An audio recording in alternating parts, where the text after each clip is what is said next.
With so many options, why choose Arizona State University? For me, the only online option was ASU because of the quality. Their faculty was really involved with their students and care about your personal journey. The dedication to my personal development from my professors, that's been extremely valuable to me. Earn your degree from the nation's most innovative university. Online. That's a degree better. Explore more than 350 plus undergraduate, graduate, and certificate programs at asuonline.asu.edu. What is going on, guys? Let's talk about guns that are difficult to shoot. That's what we're going to talk about today. I recently recorded an episode on guns that are easy to shoot, and I thought it only logical to do an episode on guns that are difficult, hard to manage, to shoot,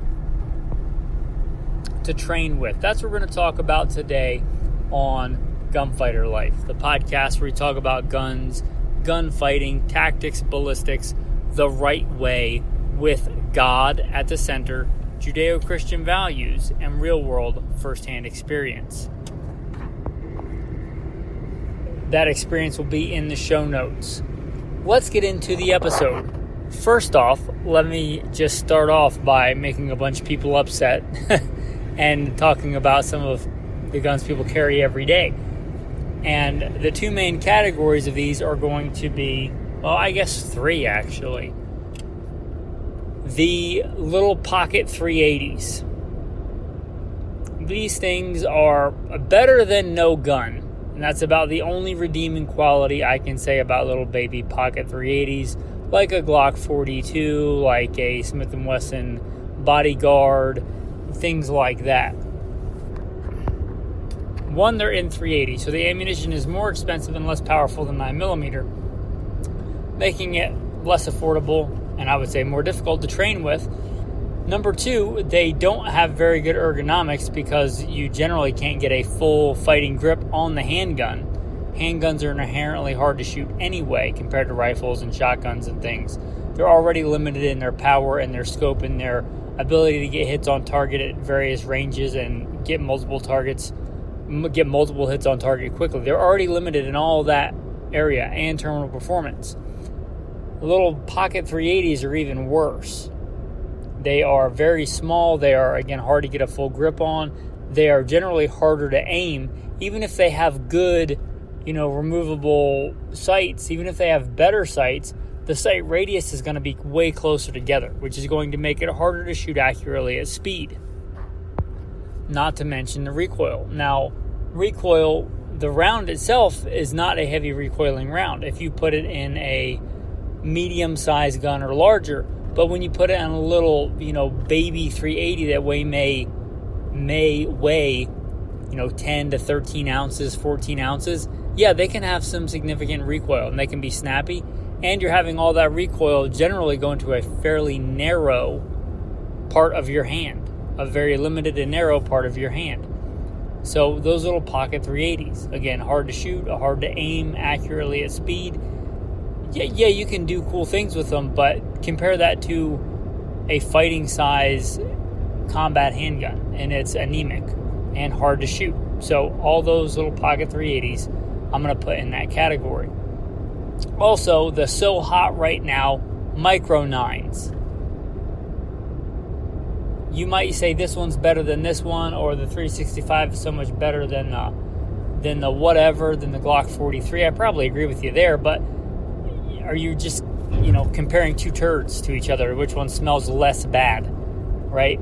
Neither one of those is a full-size fighting handgun. And a lot of these companies now, where they come out with their little micro 9, like the original 365 is a pretty small handgun. And then they start making the X, the XL, the XL Plus, with, grip tape and compensators. And when you look at it, it's turned into a full-size handgun. Why?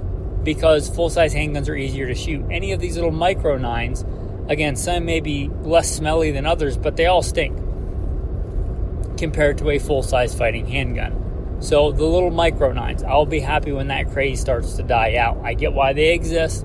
I get why you might carry them sometimes in some certain circumstances, but as a general rule, just carry a man-sized gun. They are hard to shoot for the same reasons. At least you're shooting 9mm, so it's more affordable to train with. But the small nature of the guns, the inability to get a full grip on them, the narrow grip and the recoil impulse, the smaller sight radius, all those things go into the Micro 9 and being more difficult to shoot. Now I'm going to, talk about one of my own go-to for a long time, pocket handguns. Now I don't generally carry a pocket gun. I generally carry a full-size fighting handgun. I'm talking to you right now with a SIG 226 single action only on my hip. It's a full-size combat handgun, and that's what I'm carrying. That's what I was carrying today before I started this episode. The vast majority of the time I carry a full-size fighting handgun. But on the rare occasion that I'm carrying a pocket gun, I will generally carry a snub nose 357/38 special, a 360 PD. So I'm going to diss myself in here too, and I don't carry that gun because it's easy to shoot. It's not easy to shoot. And for all of you guys that recommend those to females, please stop doing that. Unless they're a female that's acquainted with shooting and is a really good shooter, and that's what they want. But especially a snub nose 38 or 357, even in 38 special, and a little small airweight, lightweight, let's say, mine weighs 11 point something ounces. They're very difficult to shoot well. Now, if you just talk about easy to shoot, like the fact that you can make the gun make noise and throw a projectile in a general direction, if that's how you count shooting, then I guess technically they're not hard to shoot. But if your objective is to get repeatable, fast, accurate hits on target, they are not easy to shoot.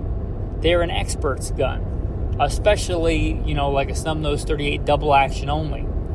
I kind of disagree with the opinion that you should not have a hammer on a pocket gun and that you should only have double action. I don't agree with that opinion. And I've been carrying one of those for, almost 20 years. As my backup gun as a cop, and on different times as a pocket gun. Again, for a pocket gun, that's my go-to. But they're a difficult gun to shoot. That's why I generally don't carry one. But the fact that they have So let me explain this relationship. A more shootable gun would have a fairly heavy, up to a certain point, not to the point where it gets ridiculous. We'll talk about that later in this episode. But a fairly decent weighted handgun, 30 to 40 ounces, with a relatively light trigger, right? A trigger that weighs 3.5-ish pounds is a good serviceable trigger without getting too light in a heavy gun. Because you have a fairly heavy gun and a light trigger, it's easier to shoot without moving the gun off target. Almost the complete inverse of that, a very lightweight, 357 Magnum or 38 Special, where it weighs, 11, 15 ounces, and it's got an 8-pound or 12-pound double action trigger. You can shoot them accurately, but it is not easy. It is an expert's gun. That and the recoil on them is pretty bad. Even with like a J-frame Smith & Wesson with 38 Specials, that's going to be a lot more recoil than a full-size 9mm handgun and a less effective round. Let's call them equal. A 38 Special and a 9mm. Let's call them equal. You might argue one way or another, but the fact that people argue one way or another means that they're pretty close. So, and you got more recoil, less rounds, and they have a really hard to master platform. Very small sight radius. Even if you have good aftermarket sights on them, still a very small, short sight radius. So they're hard guns to shoot. And that's not saying they don't have their place. Again, I have one. It's my go-to pocket gun when I pocket carry, which is very, very rare. So they have a place, but they are hard guns to shoot. So can we just all agree that they're hard guns to shoot, even if you love them? You can love something that's hard to shoot. Now let's go in the handgun world to the ridiculously big I talked about. A Desert Eagle. These exist, I guess, because of video games and movies. I don't know. I have shot one. They are ridiculous. They are comical. They are kind of a meme gun. They're not an actual fighting handgun, right? They're just not. They're ridiculous at best and borderline dangerous for a new shooter at worst. They are not easy to shoot. Their grip is like the opposite. Their grip is so big that it's like trying to grab a hold of a 4x4 and swing it. Can you swing a 4x4 fatally? Yeah, but you're a lot more effective with a baseball bat that has an ergonomic grip, right?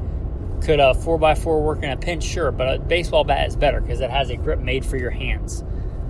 These are not grips made for normal people. These are ridiculously, comically large, giant grips. They are not easy to shoot. They have a lot of recoil because their rounds are such heavy recoiling. Something like a 50 AE or a 44 Magnum, they're just really big. Even if you got one in 357, which they do make, it would be more manageable on the recoil, but the grip would still be ridiculous. And they have a really long, because of the length of the cartridge, action, like moving back and forth. It's like trying to hold on to the guardrail of a ship that's, in rough seas. It's just rocking up and down and back and forth, and it's just a hard thing to do. Do they work? Yeah. Do they throw big bullets down range? Yeah, they do, but as far as shooting them well, they're just not on the list. They're really hard guns to shoot well.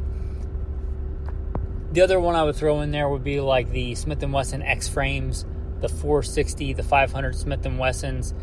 Are they cool? Yeah, if you just want to throw a bunch of money down range, because, with the rounds we've talked about, the 50 AE, the 500 Smith & Wesson, if you want to throw several dollars down range every time you pull the trigger and just bring it out to the range to be obnoxious and make a lot of noise, cool. And some people do that, and some people like that. And if that's you and you've got the money for it, after you've got your core actual effective guns, then go for it.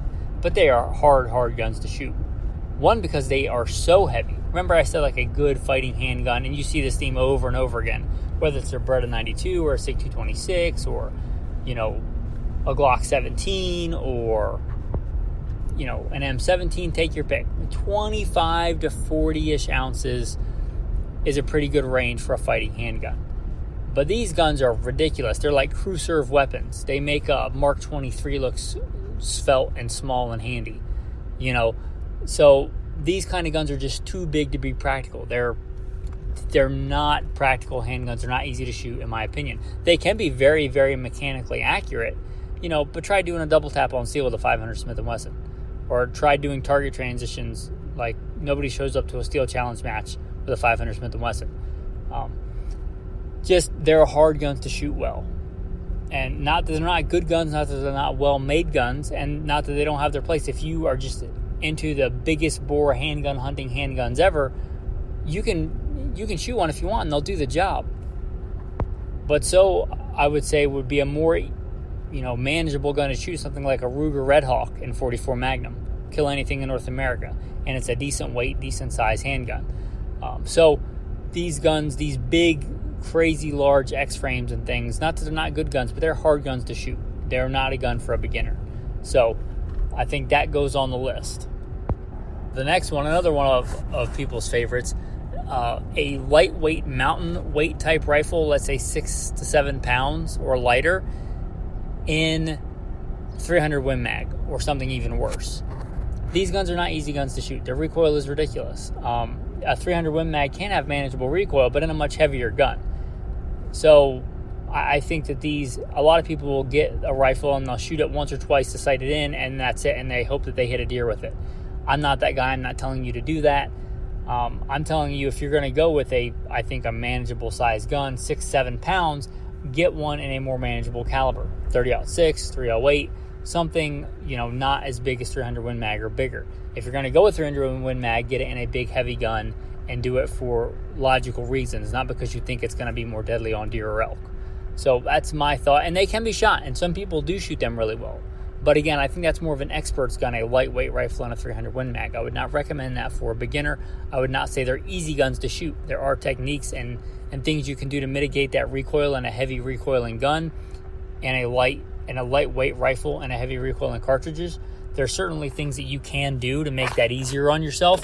But again, we're talking about, a more experienced shooter level. This is guns that are hard to shoot. And I think a lightweight 300 Win Mag or worse is in that category.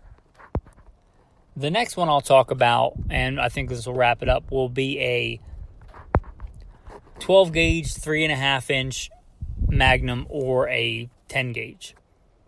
These are really hard guns to shoot. There was a time with WAD technology and shot technology and things like that, where a 10 gauge for waterfowl and things made sense. There was even a time back in the black powder era where a 10 gauge made sense for an all-around shotgun. But with advancements in, let's say, pellet technology and wad technology and shotguns and powders and chokes, I really don't think that you need anything more than a 12 gauge 3-inch, and most of the time 2 3/4 will be fine.